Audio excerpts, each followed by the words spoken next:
The rich history of the island of Chincoteague is one with certain iconic aspects. You might think of the annual pony swim or the Beebe Ranch where the famous Misty began to gain fame. If you want to learn more about some of the things that put the island on the map, there is one destination that is a must visit. And it's open again this year. We're talking about the Museum of Chincoteague Island and how they're steeped in the lush legacy of this location. We're happy to be here today with Cindy Faith. She is the executive director of the museum. Welcome. Hi, good afternoon. Thanks for having me. Sure. So give us a little bit of background.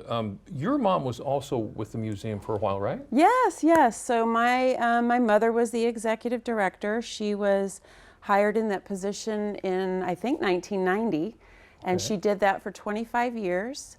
And of course, the family business, as some people say, it's not really, but it felt like it. All my siblings and I had some, jobs and duties to help her out at the museum when we were children. It just seemed like a natural progression. And for maybe 17 years, I worked with her with our tour programming. Oh, wow. She's passed away, but a few years ago, she had retired from that position. And then last year, I was asked to fill those shoes. They're pretty big shoes to fill, but I was thrilled and honored to be a part of that. So awesome.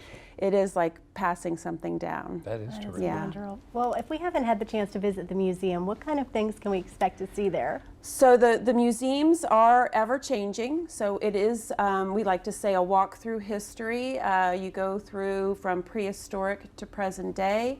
There's wonderful exhibits on shipwrecks and colonial living. Of course, the seafood industry is highlighted, and the fire department, which is a big part of our life. We also have Misty and Stormy on display there, and that actually does bring most of the people in to see. And then ever-changing exhibits. We have one this summer that's called Remember When, and it really highlights the 1950s, 60s, and 70s on Chincoteague, very much a nostalgic look of life on the island from those years, and a new exhibit on decoy carvers from the island with a beautiful mural as a backdrop from Nancy West. So very much ever-changing, but some really exciting new things to see this year. You've got an online art auction. Yes, so it's called Artsy. Years ago it was in person, but because of COVID it was kind of shift over to online. That has been very successful because now people can bid on the artwork from anywhere.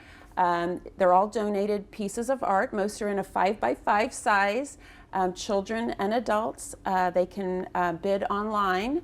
They can get all that information easily on our Facebook page. I posted something this morning, so they'll be able to get the link. The auction ends on Sunday. We have over 245 pieces of art that were donated from elementary school children, high school, adults from around the country. Really, artists from all over have sent in artwork for this fundraiser. Wow. It's very exciting, and it's so great to see all the variations, different types of art. Well, how are the renovations going over at the Beebe Ranch? So that's very exciting. So, of course, just to remind everyone, last year we had this wonderful fundraiser and overwhelming support from everyone around the country to pay for the ranch, buy the property. We couldn't be more thrilled. But then the real work begins.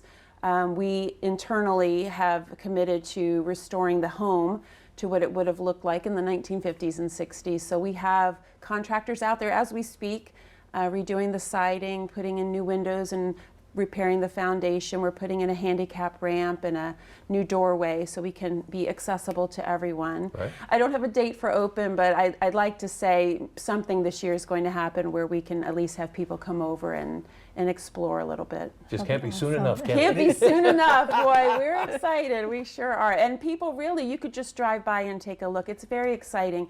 Everyone should feel like they're a part of this. It just couldn't have happened without thousands of people supporting us. Right. What are you looking for in the future of the museum? Oh gosh, so we are busting at the seams. We are talking about expanding exhibit space. We've got lots of stories that we don't have the space to tell, so it would be wonderful to have more space to do that. We are in the planning stages of expanding. And then when the ranch is completed, it would be nice to have a venue there also for exhibit space. We're big dreamers there. So we'll see what the future holds. And that's what makes it happen. Yeah. It all starts with dreams. Where can we find the museum? So if you arrive on Chincoteague, you are directly on Maddox Boulevard. If you just continue on Maddox Boulevard as if you're going over to the refuge, to the beach, we are the very last building on the left before you cross over to Assateague, so 7125 Maddox. Nice. And I'd like to say you can't miss us, but we are the very last building on the left. I was getting ready to say the proverbial words are, you can't miss it. You can't miss us, right. Cindy Faith, thank you so much for joining us. Thank you very much. I Looking forward appreciate to a it. great future. Delmarva Live, we'll be right back.